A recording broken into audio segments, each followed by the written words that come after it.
recording one more thing before I put up my camera today, but I rewatched Dead Poet Society recently.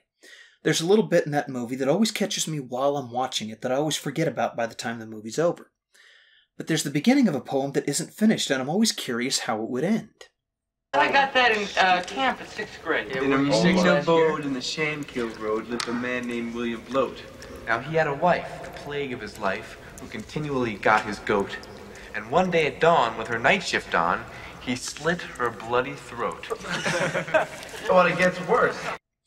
Yeah, it gets worse, he says, and it does get worse.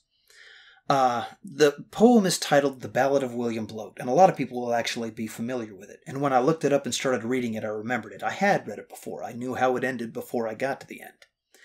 But a lot of people aren't going to be familiar with it, and for anyone else who has been curious ever how the poem in the Dead Poet Society ended, I'll read it to you.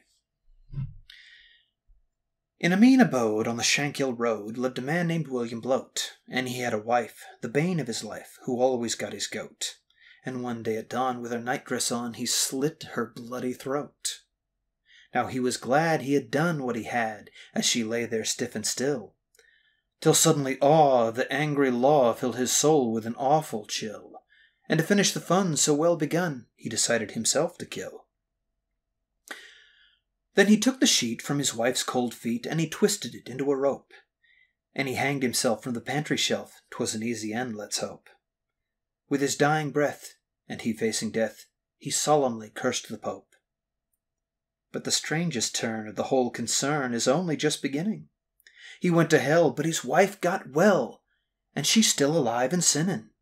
For the razor blade was German made, but the rope was Belfast linen.